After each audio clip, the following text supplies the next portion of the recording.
زبور 50واں۔ رب خداوند خدا نے کلام کیا اور مشرق سے مغرب تک دنیا کو بلایا۔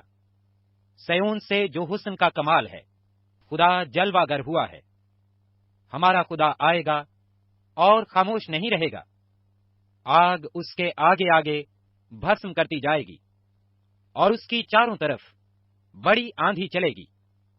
اپنی امت کی عدالت کرنے کے لیے وہ آسمان و زمین کو طلب کرے گا کہ میرے مقدسوں کو میرے حضور جمع کرو، جنہوں نے قربانی کے ذریعہ سے میرے ساتھ عہد باندھا ہے، اور آسمان اس کی صداقت بیان کریں گے، کیونکہ خدا آپ ہی انصاف کرنے والا ہے۔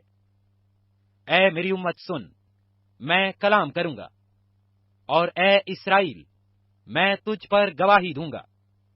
خدا تیرا خدا میں ہی ہوں۔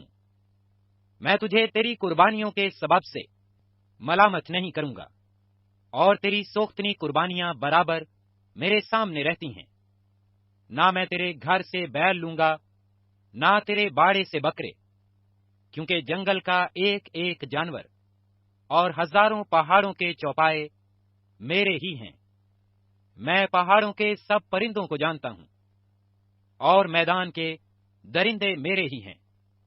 اگر میں بھوکا ہوتا تو تجھ سے نہ کہتا، کیونکہ دنیا اور اس کی معموری میری ہی ہے۔ کیا میں سانڈوں کا گوشت کھاؤں گا یا بکروں کا خون پیوں گا؟ خدا کے لیے شکر گزاری کی قربانی گزران، اور حق تعالی کے لیے اپنی منتیں پوری کر، اور مصیبت کے دن مجھ سے فریاد کر۔ میں تجھے چھڑاؤں گا اور تو میری تمجید کرے گا۔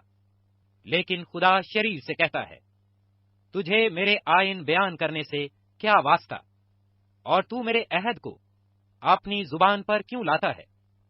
جبکہ تجھے تربیت سے عداوت ہے، اور میری باتوں کو پیٹھ پیچھے پھینک دیتا ہے۔